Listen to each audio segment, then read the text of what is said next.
10 जुगाड़ बहुओं का नए साल पे नया मकान। जिया दिया सिया, जल्दी जल्दी हाथ बढ़ाओ और हमें नए साल पे नया घर भी कंप्लीट करना है। टाइम बिल्कुल भी नहीं है भाई, 3 दिन ही रह गया है। हाँ भाभी आप सही कह रहे हो, हम लोग जल्दी जल्दी हाथ बढ़ाएंगे तभी नए साल पे नए घर पे रह पाएंगे। ऊपर से इतनी ज़्यादा ठंड हो रही है कि हाथ पैर तो मानो जैसे अकड़ ही गया हो, और ऐसे अकड़न भरे ठंड में काम भी नहीं हो पा रहा है। समझ में नहीं आ रहा है कि काम कैसे ख़त्म करें। आप लोग ये सोच रहे होंगे कि 10 बहुएं इतनी ठंड में नए साल पे अपना घर क्यों बना रही है। ये जानने के लिए आपको थोड़ा सा पीछे जाना पड़ेगा। गायत्री देवी 10 बहुओं के साथ इस मकान में रह रहे हैं।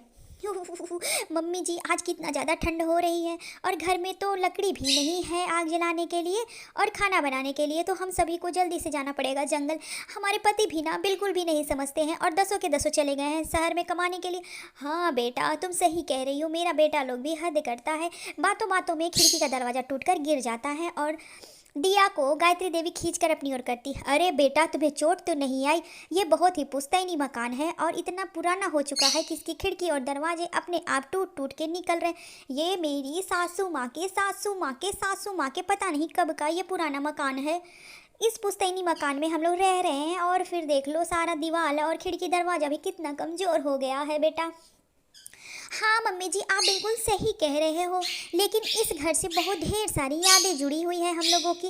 लेकिन हम लोगों के पति भी ना सब के सब चले गए हैं बाहर कमाने के लिए। हम लोग चलते हैं जंगल लकड़ियाँ लाने के लिए। सिया दिया तुम लोग दोनों मिलकर खिड़की का दरवाज़ा जुगाड़ से सही कर दो। सुमन जानवी रिया दिया सभी लोग चले जाते हैं जंगल लकड़ियाँ लाने के लिए, और कुछ बहुएं घर में रुक जाती है अपनी सासू माँ का ख्याल रखने के लिए और घर का काम संभालने के लिए। ऐसे करते धीरे धीरे वक्त बीतता है। 1 तारीख को उनका बेटा लोग मनी ऑर्डर करते थे अपने पैसों का। वक्त बीतता है धीरे धीरे, और इतना ज़्यादा ठंड हो रही थी, इतना ज़्यादा ठंड हो रही थी कि घर में रहना भाई बहुत मुश्किल हो रहा था। अगली सुबह एक बुलडोजर आता है उनके दरवाजे के सामने। अरे भाई कोई घर में है क्या? दरवाज़ा खोलो। अरे भाई कोई है क्या घर में? ये घर अनलीगल तरीके से बना हुआ है, ये लीगल नहीं है। सरकार तरफ से ऑर्डर है इस घर को गिराने का। जो कोई भी है घर में वो बाहर निकल जाए, क्योंकि मैं इस मकान को गिराने वाला हूँ। अरे भैया क्यों गिरा रहे हो मेरे मकान को? ये मेरा मकान है, मेरी बहुत ही पुश्तैनी मकान है, आप इसको क्यों गिरा रहे हो? क्योंकि आपका मकान अनलीगल तरीके से बना है। अरे भैया आप ऐसा क्यों कर रहे हैं? मेरा मकान क्यों गिरा रहे? हम 10 देवरानी जेठानी कहाँ जाएंगे इतनी ठंड में? इतनी ज़्यादा ठंड हो रही है कि हम लोगों को तो घर में रहना भी मुश्किल हो रहा है, और आप जो है मेरा घर भी तोड़ रहे हो। आप ऐसा क्यों कर रहे हो भैया? बहुओं का बात नहीं मानता है, बुलडोजर चला देता है, और देखते ही देखते उन लोगों का मकान टूटकर ज़मीन पर गिर जाता है। गायत्री देवी बहुत ही ज़्यादा दुख में हो जाती हैं, उन्हें संभालती हैं उनकी 10 बहुएं। माँ जी आप बिल्कुल चिंता मत करिए माँ जी, हम 10 जुगाड़ बहुएं कुछ ना कुछ जुगाड़ लगा ही लेंगे, आप बिल्कुल चिंता मत कीजिए, हम सब आपके साथ हैं। आपके बेटे नहीं है तो क्या हुआ? सारी बहुएं और गायत्री देवी सभी लोग चले जाते हैं जंगल में, और बहुएं पंछियों को देखकर आइडिया लगा लेते हैं कि हम लोग जंगल में लकड़ी का मकान बनाएंगे। तभी गायत्री देवी का शरीर बहुत तेज़ी से कांपने लगता है। अरे बेटा मेरी तबीयत खराब हो रही है बेटा। अरे मम्मी जी आप बहुत देर से ठंड में हो ना खुले में, इसीलिए आपकी तबीयत बिगड़ रही है। सिया दिया तुम मम्मी जी के साथ रहो, हम सभी लोग जाते हैं जंगल और लकड़ियाँ लेकर के आते हैं, और फिर कुछ रास्ता निकालते हैं। मम्मी जी का तुम लोग ध्यान रखना। 2 बहुएं मम्मी जी का ध्यान रखती हैं, और बाकी की 8 बहुएं चली जाती हैं जंगल में।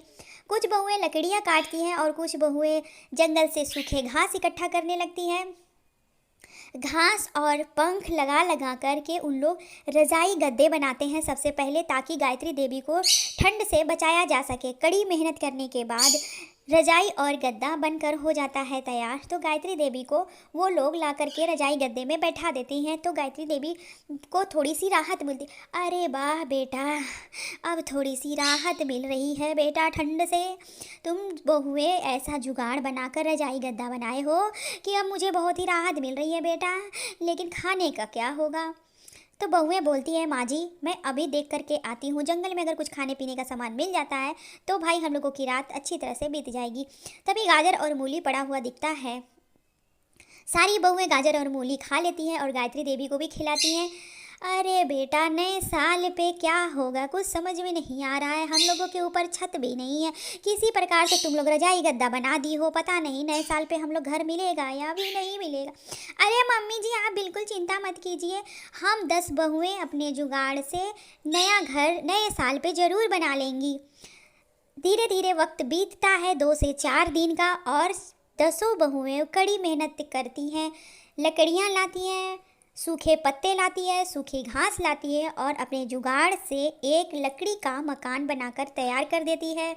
घास फूस और पंख से रजाई गद्दा बना लेती है और रहने लायक लकड़ी का मकान। अरे बेटा, तुम लोग तो इतना अच्छा मकान बना दी लकड़ी का, जैसे लग रहा है कि कश्मीर में नहीं होता है लकड़ी का घर, उसी तरह से लग रहा है। हाँ मम्मी जी, आप ना बिल्कुल सही कह रहे हो। और देखो, लकड़ी के मकान में तो ठंड बिल्कुल भी नहीं लग रही है। हाँ दिया, तुम बिल्कुल सही कह रही हो। और देखो, अब हम लोगों का ठंड से बचने का जुगाड़ हो गया है। अब हम लोग चाहते हैं मार्केट और खाने पीने का कुछ जुगाड़ करते हैं। मार्केट जाती हैं बहुएं और ख़राब सब्जी मिलता है तो उसमें से छांट कर अच्छी सब्जियां छांटती है और सब्जी बनाती है, और घास का बनाती है रोटी जुगाड़ से।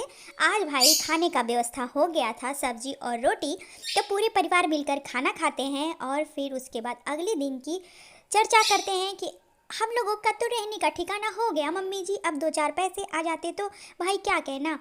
अरे दीदी, जंगल में से हम लोग लकड़ियाँ लाएंगे, लकड़ियों का कुछ बना लेंगे, और फिर क्या सब्जी फल ले जा कर के पास के बाज़ार में बेचेंगे तो 2-4 पैसे भी हाथ में आ जाएंगे, तो हम लोगों का जीवन यापन अच्छा हो जाए।